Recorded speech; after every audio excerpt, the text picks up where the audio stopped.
Karl Erivan Haub was no ordinary businessman. Born into wealth and privilege on March 2, 1960, in Tacoma, Washington, he was the heir to the Tengelmann Group, a powerful German retail empire worth billions. Raised in an environment where success was expected, Karl Erivan was more than just a corporate leader. He was an adventurer, a man who sought the thrill of pushing limits both in business and in life. Unlike many who inherited fortunes, Karl Erivan was not content with sitting behind a desk. His reputation was built on his relentless work ethic, sharp decision-making, and an appetite for risk that made Tengelmann one of the most formidable retail empires in Europe. He had an eye for innovation, constantly looking for ways to expand the company's reach, whether through acquisitions or digital transformation. But beneath his polished corporate image lay another passion: his love for extreme sports. He was an experienced mountaineer and skier, someone who found solace not in boardrooms, but in the isolated beauty of snow-covered peaks. The Alps were his sanctuary, a place where he could escape the pressures of being a billionaire and challenge himself in ways that few others could understand. It was this passion that led him to the Patrouille des Glaciers, one of the most demanding ski mountaineering races in the world. Held every 2 years, the grueling competition pushed even the most seasoned athletes to their limits. Karl Erivan, as always, wanted to be ready. At 58, he was still in peak physical shape, and he had been training intensely for months. On April 7, 2018, he set out on a solo training session near the Matterhorn, the majestic and treacherous mountain that had both inspired and claimed the lives of many climbers. He had done this before, countless times in fact. His route was well planned, and his experience in the mountains made him confident in his abilities. But then, something happened. By the time night fell, Karl Erivan Haub had vanished. No distress call, no sign of an accident. Just a man who had seemingly disappeared into thin air. As the sun dipped below the Alps, the world had no idea that it was about to become entangled in one of the most mysterious disappearances of the decade. The morning of April 7, 2018, was crisp and clear in the Swiss Alps. The Matterhorn stood like a silent guardian over the vast expanse of snow, its jagged peak slicing into the blue sky. It was the kind of day Karl Erivan Haub lived for: the solitude, the cold air biting against his skin, the rhythmic sound of his skis carving through the powder. He had set out early, alone, as he often did. A billionaire didn't get much privacy in the real world, but up here there were no board meetings, no financial reports, no expectations. Just him and the mountain. Haub was a meticulous planner. He knew these slopes well and had trained extensively for the upcoming Patrouille des Glaciers, a brutal ski mountaineering race that pushed competitors to their limits. Though he was 58, his endurance rivaled that of men half his age. His route for the day was not especially dangerous, at least not for someone of his skill level. It was a routine training session, but then he was gone. By late afternoon, when he was expected to return, there was no sign of him. His absence was immediately alarming. Karl Erivan wasn't the type to be careless. If something had gone wrong, he would have signaled for help. The Swiss Alps were unpredictable, but Haub knew how to handle danger. His family and close associates were notified within hours. Search and rescue teams were mobilized immediately. Helicopters scoured the area. Expert mountaineers and trained dogs combed the slopes, hoping to find tracks, equipment, anything that could indicate where he had gone. But there was nothing. No broken ski, no discarded glove, no avalanche debris. It was as if the mountain had simply swallowed him whole. As the hours stretched into days, hope began to wane. The rescue teams expanded their search radius, yet each passing moment made survival less likely. Then came the whispers. Among the search and rescue teams, there was confusion. Some of them had seen fatal accidents before. They knew what to look for: clues, evidence, signs of distress. But this was different. It wasn't just that Karl Erwin Haub had fallen or gotten lost. It was that there was no trace of him at all. On the fifth day, when standard survival time in such extreme conditions had passed, the search was officially downgraded to a recovery operation. His family, devastated and unwilling to accept the worst, continued private efforts. But deep down, they knew Karl Erwin was gone, or so the world believed. Because while the official story was that he had perished in the Alps, far away, in a place no one could have expected, a different story might have been unfolding, one that would shake everything they thought they knew about the billionaire's fate. By mid-April 2018, the world had begun to accept that Karl Erwin Haub was gone. His family mourned in private, while Tengelmann Group, the multi-billion-dollar empire he had once ruled, was forced to navigate the storm without its leader. The media speculated endlessly.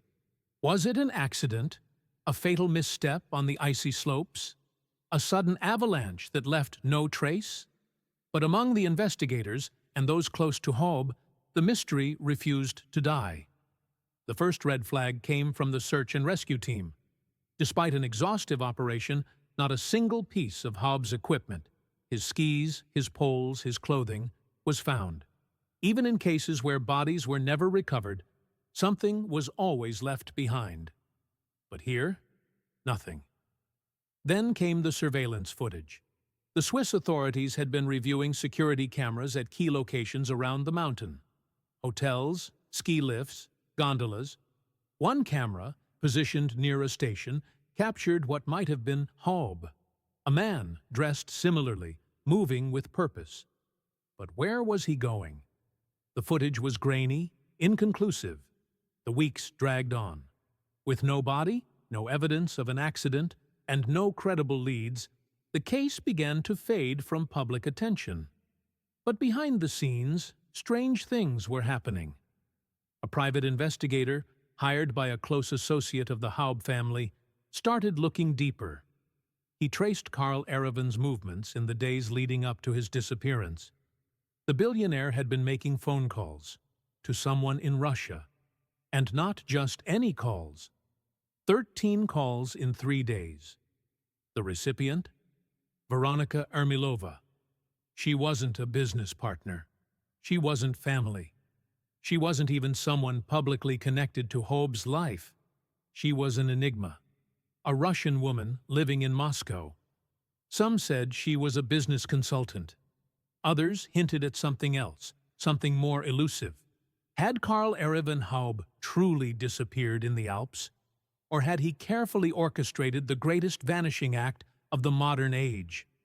As investigators dug deeper, a chilling possibility emerged, one that suggested Karl Erwin Haub had never intended to come down from that mountain.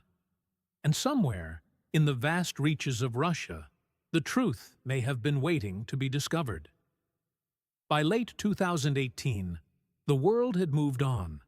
Karl Erwin Haub had been mourned, his absence accepted as a tragic accident. Tengelmann Group had reluctantly begun restructuring without its leader. The Swiss authorities, despite their best efforts, had found nothing to suggest foul play. But behind closed doors, whispers continued.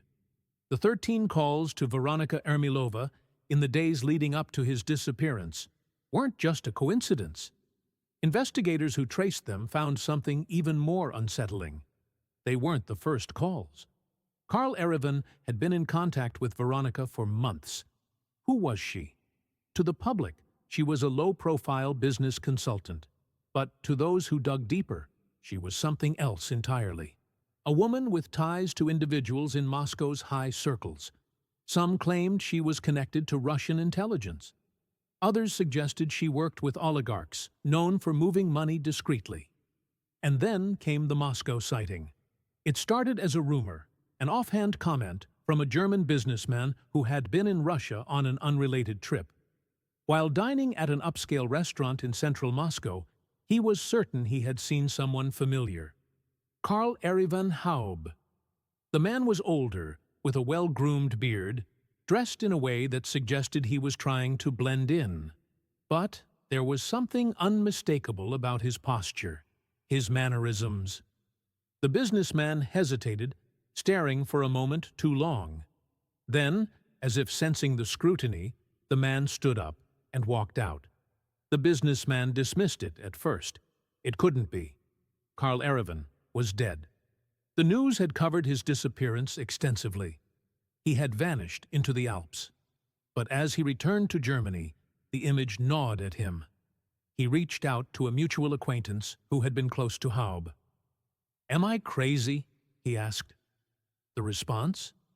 A long silence. Then, "You need to tell someone." The information made its way to investigators. Was it possible that Haub had faked his own death? Could the billionaire, known for his meticulous planning and love for adventure, have executed an escape so flawless that even his own family had been convinced? Or was there something darker at play? More pieces started to emerge. Financial records. Large sums of money had been moved quietly in the months before his disappearance. Offshore accounts linked to Haub had been drained. Not all at once, but in strategic increments, small enough to avoid suspicion. Someone had been planning something. Then, in early 2023, a Russian journalist investigating high-profile exiles reported a stunning claim. Sources had told him that a wealthy Western businessman was living under a new identity in Russia, under protection. The name Karl Erivan Haub was never mentioned directly. But the implications were clear. Had the billionaire truly perished on that mountain? Or had he carefully orchestrated a disappearance to escape to a new life? One where he was beyond the reach of those who had once controlled him? And if he was alive? Why Russia? By early 2023, the whispers about Karl Erivan Haub had grown louder. The businessman long thought dead was now the subject of an international mystery. The Moscow sighting, the financial movements, the Russian journalist's cryptic report. It all painted a picture that was too elaborate to be a coincidence. But one question loomed over everything. Why? Why would a billionaire, one of Germany's most powerful men, stage his own disappearance? Why leave behind a family, a corporate empire, and a life of luxury to vanish into the shadows? The answer, investigators suspected, lay in his connections.